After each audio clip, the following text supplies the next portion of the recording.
Now, cost of living protests are taking place across the country with a national protest organised for Saturday week. The Cost of Living Coalition is calling on people to take to the streets for the biggest, what they say will be the biggest protest in this country for many, many years. We're joined by Mick Barry, Socialist Party TD for Cork North Central and part of the Cost of Living campaigns organising the protest. Mick, what's the aim of the protest?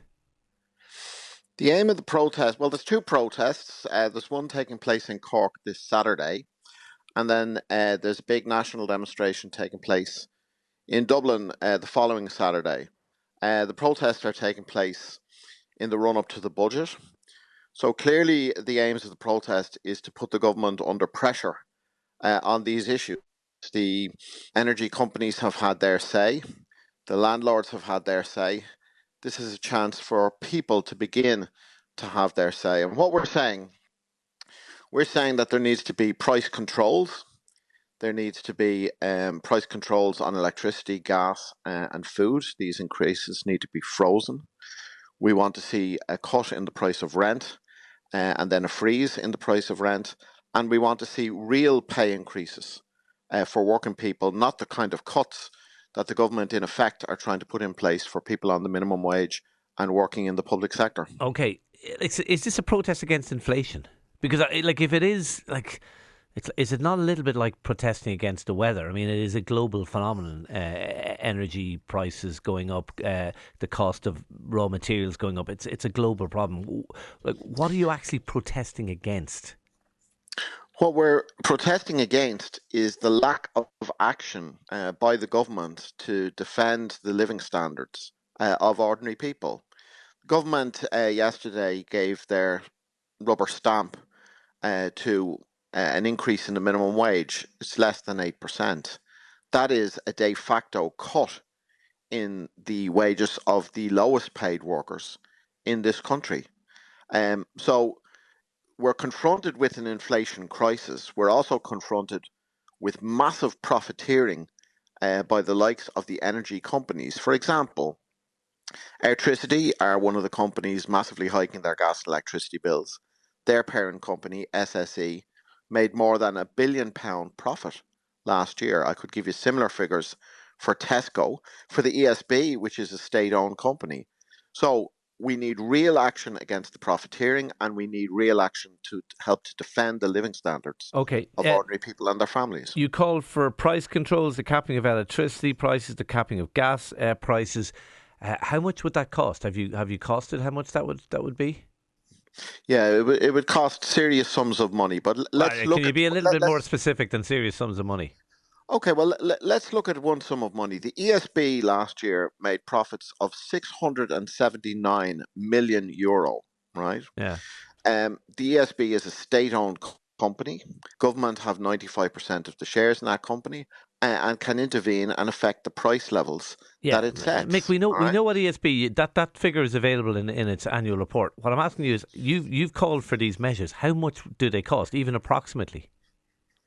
I think if you were to reduce the price of energy for households in this country, it would cost somewhere between, if you were to reduce them by a third, it would cost somewhere between a billion and €1.5 billion.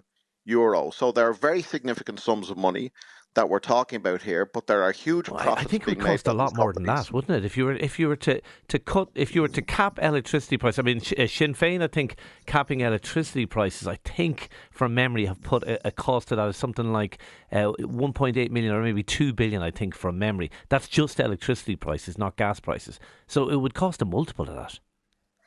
Yes, we're talking about large sums of money to do it, but A, the companies are making huge profits, and B, there is record profits and huge amounts of wealth in this country, a country where the government refused to countenance serious wealth taxes. All right, can we afford to have record profits by companies and a record number of billionaires in the country while old people are being faced with the choice of heating or eating and freezing in their homes this winter? Okay, final question. There has been some suggestions emanating, I think, from this campaign, although you may correct me on this, that maybe there should be a campaign of non-payment of electricity and gas bills. Is that something you endorse? Well, a campaign of non-payment would be justified given the profiteering that's going on. But look, if 100 people refuse to pay their electricity and gas bills, they're only going to get themselves into a bit of bother. If 1 million people refuse to pay and stand together, it's the energy companies and the government who have a real problem. So I'm not going to come on your radio station this morning and call on people to refuse to pay at this point. But if we can build a movement on this, if we have huge demonstrations in Cork and Dublin over the next 2 weekends, Yeah. well, then let's see where we are with So it. safety in numbers, basically, as far as you're concerned. Yes. Okay, well, I mean, if 1 million people didn't pay their electricity bills, presumably all those companies would go to the wall. How would that help anything? We have a state owned electricity company in this country. It's the ESB. That company is not going to close. And if it was to reduce its rates to reasonable amounts that people could afford, then people would sign up with it and pay to that company. That's the future here is publicly owned energy and gas, providing electricity and gas for the needs of people rather than the profits of big Right, corporations. we And a have a non-payment publicly campaign hold could be a we step have a towards publicly that. owned electricity company and we have a publicly owned gas company, but there is a free market. That is the reality, and that's not going to change. Well, let's debate those issues. The free market is part of the problem here. What you're describing as the free market, Shane, in other words, capitalism, is resulting in mega profits for energy corporations when old people are being So, threatened with being frozen in their homes this year. some people would say that the problem is caused by largely caused by Russia invading Ukraine. It's not about the free markets. That's the problem. Well, there's no doubt that the COVID pandemic on the one hand and the invasion of Ukraine by Putin and by Russian imperialism are important factors in this.